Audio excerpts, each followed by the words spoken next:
All right, the timing, like when you slid and all that stuff, was done very well. I got questions about how your stuff is set up though, like how the guitar is, like the volume knobs, the amp, what stuff you're using, because a lot of those slides, especially kind of oddly, as you got faster, the chord sound wanted to die off. It didn't look like you're reducing pressure. Maybe you were. So typically, if a slide, like whatever you slide into, if the sound is dying off, it's typically because you took pressure away. You didn't keep adequate pressure on the strings. However, sometimes it could be a setup issue, such as I noticed that you had your pickup selector like this. So you had it for the neck instead of the bridge. So you may want to try doing this stuff on the bridge pickup instead. Make sure that all your knobs on the guitar are fully up. Always. Always, always, always, always, always, always, always. Because if the guitar volume, sometimes even the tone knob, but if the guitar volume is turned down, it's just the signal being sent into the amp is not very good. Like if you need something to be quieter, turn down the amp. Don't turn down the guitar unless you're trying to create a specific sound. But for what you and I are doing, keep the volume knob on your guitar all the way up all the time, okay? The other thing is maybe there is something with the amp. Now, do you have the gain really low? If that's the case, that might be an issue. The gain does need to be up high enough so this way sustain occurs. We don't want the notes being killed off here. So, like I got tons of distortion going on here. So if you can pick like maybe a different amp setting, turn your gain up, try something that has a lot more distortion. Usually heavy distortion comes with a lot of compression. With a lot of compression comes a lot of good sustain. So try fiddling around with stuff. And this is one of the hard things about a video correspondence thing here. And I've thought multiple times here, like we may, if I have an opening that would actually work for you, switch to doing regular Skype lessons, because I really do feel I can help you a lot better this way. Because there's a lot of back and forth questions that I think could be very helpful. And then, you know, then I can monitor things right then and there, give instant feedback, and then really help you go. Because if I remember correctly, it was you who wanted to basically play a bunch of Randy Rhoads stuff, right? That's a tall, tall order for anybody, really, really anybody. So something to think about, something to think about. I'm definitely happy with, you know, going this route still, but just so you know, it will take things longer going this route because we're troubleshooting like very fundamental foundation stuff that, well, just being honest here, that people need to learn within like the first month or two of playing, okay? At least I feel that people need to know these things. So this way, when they progress, things sound really, really good. So, just kind of the old professional opinion, I suppose. It's not a knock on you, so I hope you don't take it that way. So, you know, just, yeah, the things we need to get polished up here. So,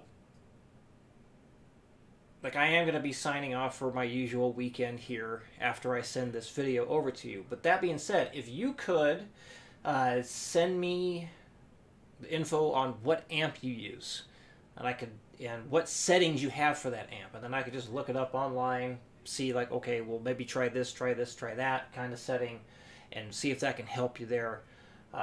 For some people, if their amp is just not built for heavy playing, like a lot of distortion, I recommend getting a compressor pedal, and that can really help stuff sustain very well. So, Again, I'm suggesting like maybe consider we want to go to like full-on Skype lessons here eventually if I end up having an opening that would work for you. So this way we can have instant feedback and we can help your progress a lot better. That being said, let's go on to this new stuff here. Lots of slides, tons of slides here. So while doing this stuff this week, if you hear the notes drifting away, stuff is cut off, something's wrong. We need to get that fixed.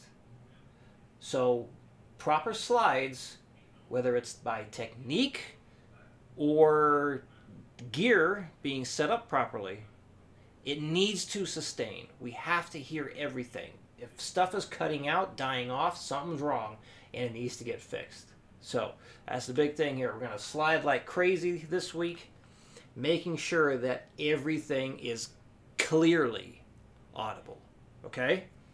So, slide marks all over the place here. So we're going to pick, slide, pick, slide, pick, slide, pick, pick, slide, pick, slide, pick, slide, pick, and then pick, slide, slide. Pick, slide, slide. Pick, slide, slide. Pick, slide, slide. Pick, slide, slide. Pick, slide, slide.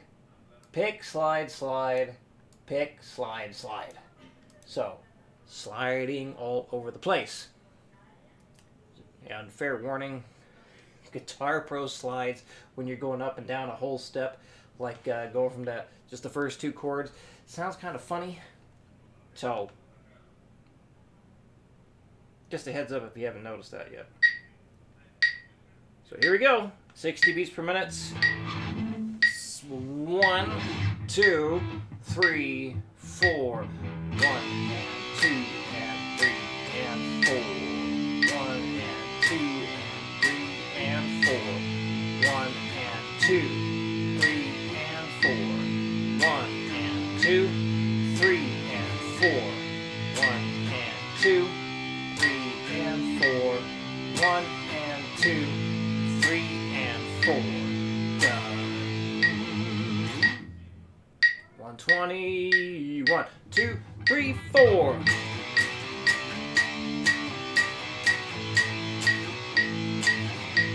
Let's try it again. 1, 2, 3, 4.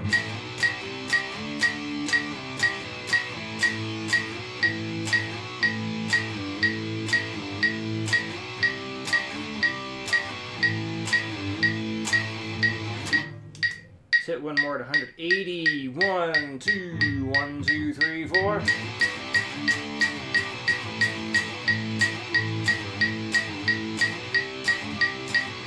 Oh, blew it. 1, 2, 1, 2, 3, 4.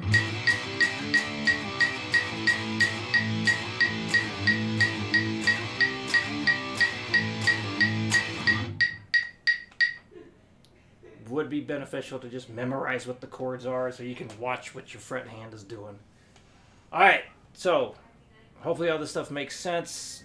Yeah, if you can give me that amp info and fiddle with your stuff to try and help improve the sustain so this way your notes continue to ring out, because we do need those chords to ring out with stuff. So, any questions, let me know, and I will talk to you soon.